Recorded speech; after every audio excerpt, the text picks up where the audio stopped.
The Spokane Police Department confirms they have taken that suspect into custody, but take a look at this. This is the car that belonged to the officer involved. You can see the bullet holes. Another option is to have them sent to a neighbor or friend who will be home. Thank you.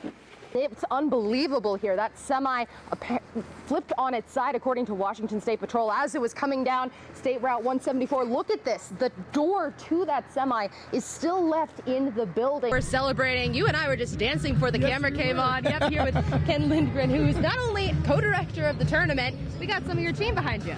In front of that home at Barker and Bridgeport, I'll step out of the way so you can see it. Firefighters are inside right now trying to figure out what exactly started the fire. And this is pretty familiar, right? You finish up your ride on a Lime scooter, you kick down the kickstand, and then you leave it behind in the middle of the sidewalk for the next person, right? Wrong. This is exactly what the city wants to stop. Yes, I'm here at the intersection of Sprague and Havana, right by the Spokane County Fairgrounds, and take a look at this.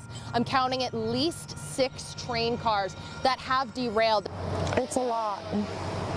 It's a lot to take in. On Saturday morning, Mike Day and Tanya Ferrer had a terrifying wake-up call. We were woken up by the police, and we had very few minutes to evacuate. That's because this tree was hanging over their bedroom and could fall at any moment. They had minutes to get dressed, grab their shoes, and leave. They've called Lucky Pines Estates in Post Falls home since 2015 and say they've never seen anything like this. Their neighbors, who have been here even longer, agree. I've never seen this kind of damage before. Whole houses, trailers are gone. Cars smashed, and there's a lot of them. Even the professionals are stunned by the damage. It was like Armageddon. There's trees down everywhere. Several threats that are still standing right now. He says most of the trees he's cleared were still alive and healthy, and the wet weather we've seen lately didn't help the situation. Wet conditions can obviously make the soil a little bit softer and make it easier for a tree to uproot itself. It doesn't take a dead tree to be brought down by heavy winds. Even with the threat of falling trees, neighbors with chainsaws came out to help each other save what they could and try to see the positive. Just thank God we're alive. You can't take that to heaven, but you can take this to heaven. That's all we care about. She came up to me and I asked her how her nap was, and she said, "Teacher hurt my neck." It was one child's painful recounting that set this whole case in motion. I said, "What do you mean?" And she said, "Teacher hurt my neck." And I said, "How?"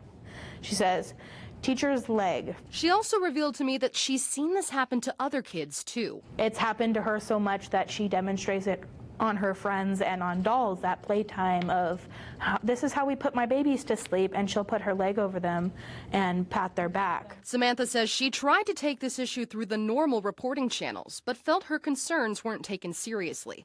So she took this picture, the one that has so outraged parents around Spokane, and set off a state investigation as a last resort. I need to be prepared in case someone doesn't believe me. Archer told us when she took the picture to the Diocese Human Resources, she says she was told there wouldn't be any repercussions for reporting what happened. But days later, this termination letter arrived, saying she was fired for breaking the diocese rules on privacy and on using personal technology at work. They said it is not because of the picture. They tried to reiterate that multiple times. It's not because I told anybody, but it's because I took a picture of another staff member. Do you believe that? No.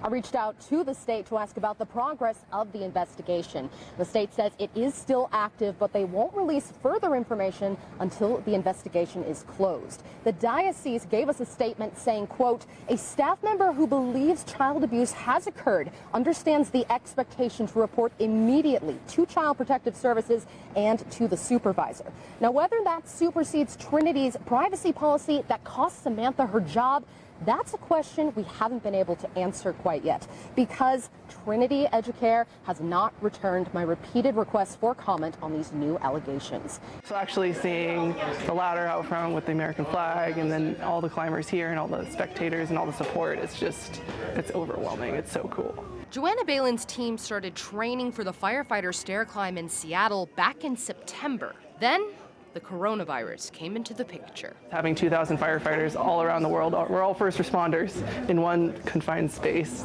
only to go back out, you know, it was a smart decision on their part, you know, to play it safe. The stair climb was officially postponed on Tuesday, but Joanna had an idea. By Wednesday, with the blessing of the Spokane Fire Department, the Department of Health, and the Bank of America building, the Spokane firefighter stair climb was set. Firefighters from more than half a dozen departments suited up, pumped each other up, and charged from the 2nd floor to the 19th floor of the Bank of America building, 4 times in a row. It still hurts to miss the Seattle stair climb, but local firefighters say this stair climb is pretty special. Sounds like more guys are getting through. When we come together as a group with just our city and the surrounding area, we really love it. It even gave some people a chance to get to know their heroes a little better. 12-year-old Avery Hubbard was an elevator operator for the Spokane stair climb. A few months ago, he was in his kennel with his pet rabbits when a heat lamp exploded and the building caught on fire. It was like the worst day ever in my life. Yeah. I thought my bunnies were going to be dead in there in the kennel. The firemen saved them. He says running the elevator to help them with the climb is a little way he can give back. And one day, he wants to give back the same way they do. When I'm older, I want to be a fireman, help other people.